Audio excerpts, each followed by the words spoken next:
ತಿಕೋಟ ಶ್ರೀ ಶಂಕರಲಿಂಗ ಮಠದಲ್ಲಿ ಶ್ರಾವಣ ಮಾಸದ ಪ್ರವಚನ ಕಾರ್ಯಕ್ರಮ. ತಿಕೋಟ ತಾಲ್ಲೂಕಿನ ಹೊನವಾಡ ಗ್ರಾಮದ ಶ್ರೀ ಶಂಕರಲಿಂಗ ಮಠದಲ್ಲಿ ಶ್ರಾವಣ ಮಾಸದ ಪ್ರಯುಕ್ತ ಶ್ರೀ ನಿಜಗುಣ ಶಿವಯೋಗಿಗಳ ಕೈವಲ್ಯ ಪದ್ಧತಿಯ ಜೀವಸಂಬೋಧನಾ ಸ್ಥಳ ಕುರಿತು ವಿಶೇಷ ಪ್ರವಚನ ಕಾರ್ಯಕ್ರಮವನ್ನು ಆಯೋಜಿಸಲಾಗಿತ್ತು. ಎಂಕಂಚಿಯ ಪರಮಪೂಜ್ಯ ಗುರುಪಾದ ಸ್ವಾಮೀಜಿಯವರು ಪ್ರವಚನ ಕಾರ್ಯಕ್ರಮವನ್ನು ಪ್ರಾರಂಭಿಸಿ ಶ್ರೀ ನಿಜಗುಣ ಶಿವಯೋಗಿಗಳ ತತ್ವ, ಆಧ್ಯಾತ್ಮಿಕ ಚಿಂತನೆ ಹಾಗೂ ಕೈವಲ್ಯ ಪದ್ಧತಿಯ ಮಹತ್ವದ ಕುರಿತು ಭಕ್ತರಿಗೆ ಪ್ರವಚನ ನೀಡಿದರು. ಕಾರ್ಯಕ್ರಮದಲ್ಲಿ ನಚಿಕೇತ ಹಿರೇಂಥ, ರೇ ಸಿ ಪಾಟೀಲ ಸೇರಿದಂತೆ ಸಮಸ್ತ ಗ್ರಾಮದ ಶರಣ ಶರಣೆಯರು ಹಾಗೂ ಭಕ್ತರು ಉಪಸ್ಥಿತರಿದ್ದರು. ಕಾರ್ಯಕ್ರಮವು ಭಕ್ತಿಭಾವದಿಂದ ನೆರವೇರಿತು. ವರದಿ ಧರೆಪ್ಪ, 1X ನ್ಯೂಸ್, ತಿಕೋಟ.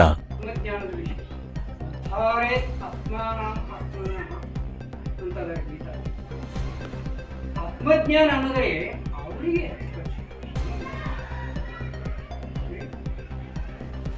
ಮತ್ತ ಇದು 7:45ರಿಂದ ಶುರು ಆಗ್ತದೆ, 8:45ಕ್ಕೆ ಮುಗಿತದೆ.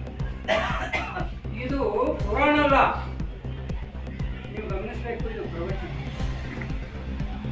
ನಮಗೆ ಆತ್ಮಾನಂದವನ್ನು ಕೊಡುವಂಥ, ನಮ್ಮನ್ನು ಉದ್ಧಾರ ಮಾಡುವಂಥ.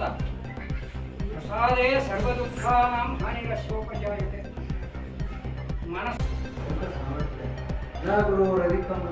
ಹೇಳ್ತಾರೆ, ಈ ಜಗತ್ತಿನಲ್ಲಿ ಗುರುವಿನಕ್ಕಿಂತಲೂ ಶ್ರೇಷ್ಠವಾಗಿರ್ತಕ್ಕಂಥದ್ದು ಯಾವುದೂ ಇಲ್ಲ. ಯಾಕಿಲ್ಲ ಅಂತಂದ್ರೆ ಅವ ನಮ್ಮನ್ನ ಭವದಿಂದ ಈ ಮುಕ್ತ ಮಾಡ್ತಾನೆ. ಜನನ ಮರಣ ಸಾವು ಹುಟ್ಟುಗಳಂತ ಏನದಾವಲ್ಲ, ಇವೆರಡನ್ನ ಕಳೆಯತಕ್ಕಂಥ ಸಾಮರ್ಥ್ಯ ಯಾರಿಗೆ ಐತಿ ಅಂತಂದ್ರೆ ಗುರುವಿಗೆ. ಅವ್ರು ಬಿಟ್ಟರೆ ಏನಾಗೋದಿಲ್ರಿ. ಏನಾಗ್ತದೆ ಅಂತ ಮಾಡಿದ್ರೆ ಗೊತ್ತಾಗಂಗಿಲ್ಲಲ್ಲ, ಏನು ಗೊತ್ತಾಗೋದು. ಪ್ರತಿಯೊಂದು ಕ್ಷೇತ್ರಕ್ಕೆ ಗುರುಗಳು ಬಹಳ ಜನ ಅದಾರೆ, ಬಹಳ ಜನ ಗುರುಗಳು. ಪ್ರತಿಯೊಂದು ವಿಷಯಕ್ಕೆ ಗುರುಗಳದಾರ. ಆ ವಿಷಯಗಳನ್ನು ಕಲಿಸೋ ಗುರುಗಳು ಬೇರೆ, ಈ ಭವ ಮುಕ್ತ ಮಾಡತಕ್ಕಂಥ ಗುರುಗಳು ಬೇರೆ.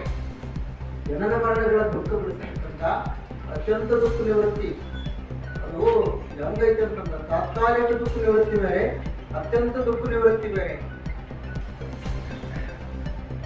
ತಾತ್ಕಾಲಿಕ ದುಃಖ, ಈಗ ನಾವು ಹಸುವಾದ್ರೆ ಊಟ ಮಾಡ್ತೀವಿ, ಸ್ವಲ್ಪ ಅವಾಗ ಕಡಿಮೆ ಆಗ್ತದೆ, ಮತ್ತೆ ಹಸು ಮಾತಾಡ್ತಿಲ್ಲ. ನೀರು ಕುಡಿತೀವಿ, ನೀರು ಕುಡಿಬೇಕು ಅನಿಸಿದಾಗ ಮತ್ತೆ ನೀರು ಕುಡಿಬೇಕು ಅನ್ನಿಸ್ತದೆ. ತಾತ್ಕಾಲಿಕ ನಿವೃತ್ತಿ ಅಷ್ಟೇ.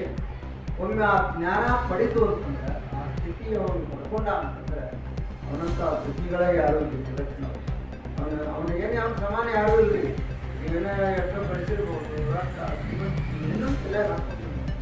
ರೊಕ್ಕ ಯಾರ್ದು ಅಲ್ಲ, ಭೂಮಿ ಯಾರ್ದು ಅಲ್ಲ, ಹೊರ ಇವು ಇರ್ತಿರಲ್ಲ, ಇವು ಅಧಿಕಾರ, ಅಂತರ್ಥ, ಐಶ್ವರ್ಯ ಇವು ಯಾವುವು ನಮ್ಮವಲ್ಲ. ನಮ್ದು ಯಾವುದು ಅಂತಂದ್ರೆ ನಮ್ಮ ಸ್ವರೂಪದ ಜ್ಞಾನ. ಅದನ್ನು ಮಾಡೋ ಸಲುವಾಗಿ ಜೀವನಿಗೆ ತೋರಿಸ್ತಾರ. ಮಲ, ವಿಕ್ಷೇಪ, ಆವರಣ ಅಂತ 3 ದೋಷಗಳದಾವ. ಆ ದೋಷದ ನಿವೃತ್ತಿಗಾಗಿ ಈ ಮಹಾತ್ಮರು ಈ ಕೈವಲ್ಯವನ್ನು ಬರೆದಾರ. ಕೈವಲ್ಯವನ್ನ ಅದನ್ನು ಬರೆದಾರ.